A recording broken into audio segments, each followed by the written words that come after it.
Je voudrais prendre la parole concernant évidemment les bourses départementales. Alors, par cette délibération, on nous annonce la volonté, et c'est bienvenu, de développer et renforcer les aides pour les jeunes, de les aider à accéder aux droits, notamment les jeunes en situation de précarité.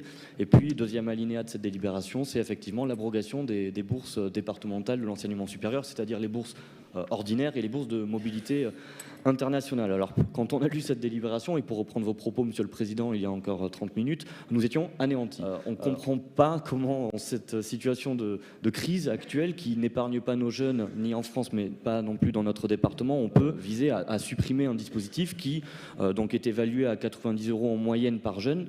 Retenons que c'est quand même une moyenne, parce qu'il y a des jeunes qui peuvent avoir plus s'ils sont dans une situation davantage précaire.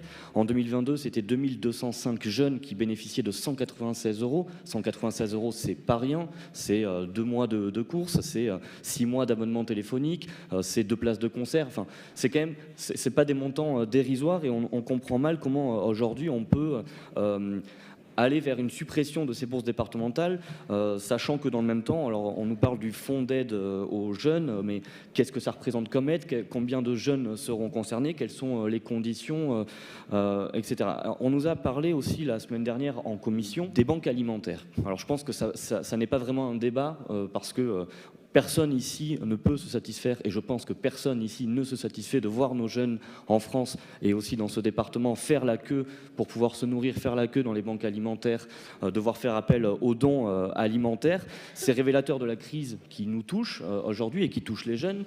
Plus 3,5% d'augmentation des loyers des logements du Crous, une inflation, une hausse des charges, des prix de l'électricité. Et tout ça, les banques alimentaires ne peuvent pas répondre à ces besoins qui expriment nos jeunes. D'autant plus que les banques alimentaires elles-mêmes sont dans une situation compliquée. Depuis la crise Covid, c'est quand même une croissance de 35% des bénéficiaires des dons alimentaires. Donc les banques alimentaires elles-mêmes tirent la langue. Donc on se questionne sur ce fonds d'aide aux jeunes. Est-ce que réellement ça va venir compenser cette suppression des bourses départementales? Mais très honnêtement, nous pensons que c'est un signal, sinon problématique, peut-être même catastrophique, qui est envoyé à nos jeunes qui ont l'occasion de bénéficier de bourses pour sortir un peu la tête de l'eau. On sait que dans l'enseignement supérieur, les classes populaires connaissent beaucoup de freins dans l'accès à ces études-là. Justement, aidons-les au lieu de supprimer des dispositifs qui étaient censés venir les aider. Donc nous, en tant que groupe de gauche, évidemment, nous positionnerons contre cette délibération. Je vous remercie. J'entends que vous cherchez, à travers le fonds de jeunes, d'abonder et d'apporter un accompagnement global. Et on ne peut qu'adhérer. Mais est-ce qu'il y aura assez de travailleurs sociaux pour répondre aux demandes, puisqu'il n'y a plus de bourse?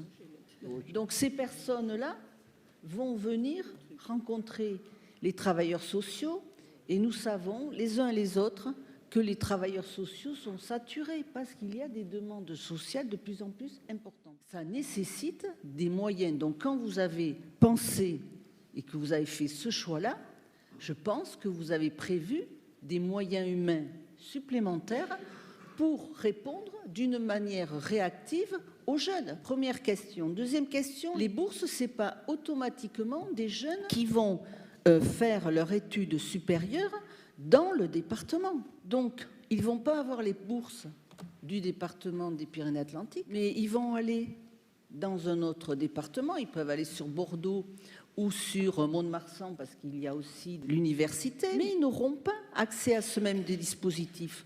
Voilà. Est-ce que vous avez mesuré ce que ça représentait en matière d'accompagnement et voir qu'est-ce qu'on fait pour les jeunes qui vont étudier ailleurs et qui sont issus de familles modestes? Enfin, moi, c'est simplement comment ceci a été pensé.